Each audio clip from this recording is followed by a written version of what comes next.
Hello, and welcome back to Mythical Creature Comforts. I know, it's been a couple weeks. Deal with it. I'm sorry. Just deal with it. If you've been following me on Twitter, you also know that I speculated this week we wouldn't have a video, and it turns out my lover decided to prove me wrong. So, here we are.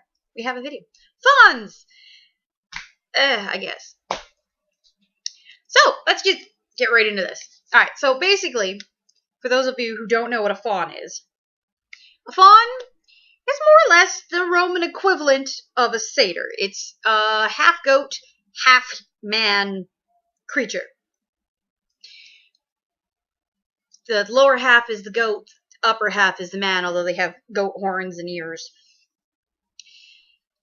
Now, there are some differences between the Roman and the Greek, which you can kind of put up to the fact that there are differences between Roman mythology and Greek mythology.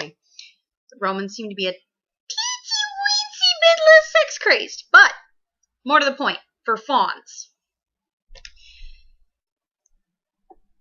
In the Roman mythology, they are seen to apparently inspire fear in men who are traveling in lonely or remote or wild places. Don't know why. I guess it might be the lute playing, I guess. Or the panpipes, rather. Who knows? They are sometimes capable of helping mortals, guiding them when they're in need, I guess. This is from the Wikipedia page, guys. It's literally the best information I could find.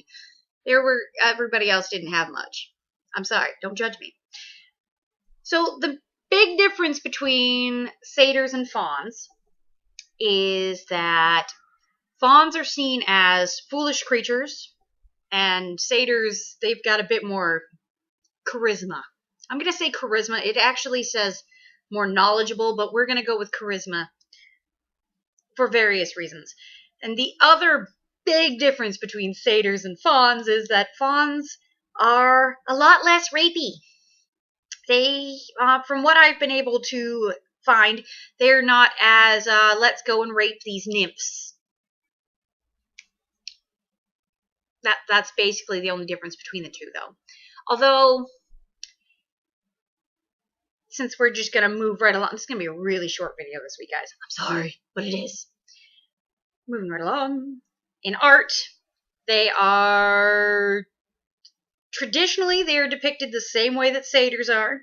Apparently, though, a modern trend with depicting fawns as half deer, half man, with the hindquarters, the tail, and the antlers of deer as opposed to goats, I guess because of the English word fawn sounds a lot like a baby deer, which is called a fawn, but one's spelled with a U and one's spelled with a W.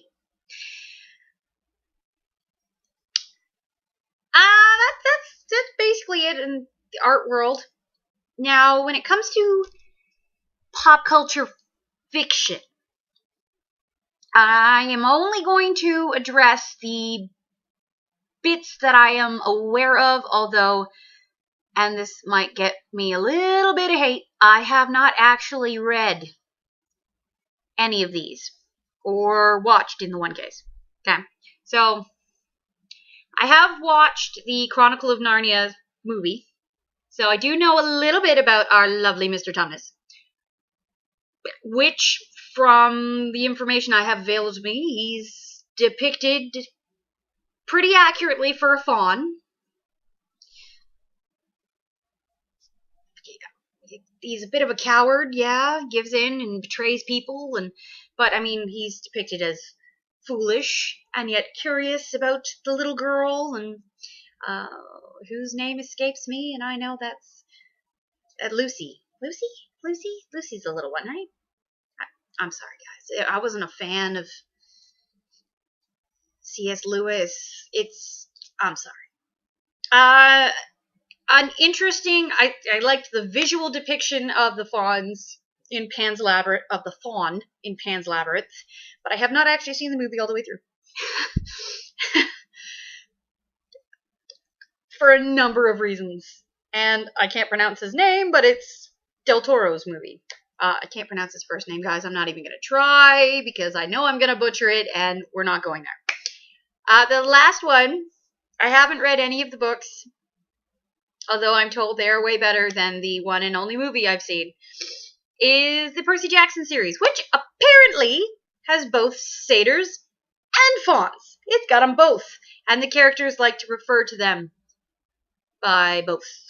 Apparently Dawn is a fawn, but others are actual satyrs. I don't know, it's Wikipedia. They don't specify if they actually specify that these are two different things or not. But there you go. I told you guys this is going to be a short video. I haven't really addressed fawns in any of my books. They have a brief mention in my one really epic fantasy thing, elves and stuff, but I don't have any direct characters, and I don't really see me using them either, just because they're fawns. What fun can you have with a fawn? Like, really? What fun? You can't. They're fawns. Alright.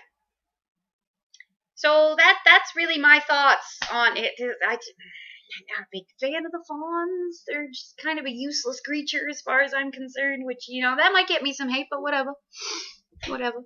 It is what it is. You guys got a big close-up of my face.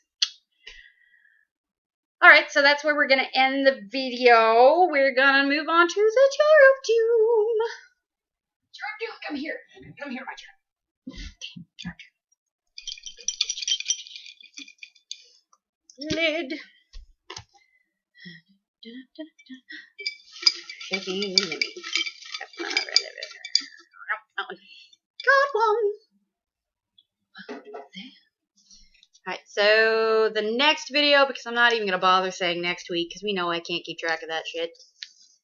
Next video will be on, this is spelled wrong, so don't judge me, but dwarves! Alright. I'm not super excited about dwarves, but I like the dwarves, okay? The fantasy creatures.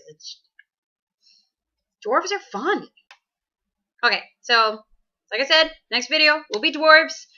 Odds are they're gonna be split up like I did with the mermaids. I don't make any promises on that, but there's a good chance because there's a lot about dwarves. Lot. So I will try to make it next week, but again, smallish type demon child. Gotta work with her schedule. She can't. Forcing her to work with mine it just doesn't work. So, thank you for tuning in. I'm Beck Terry. This is Mythical Creature Comforts. Have yourselves a wonderful evening.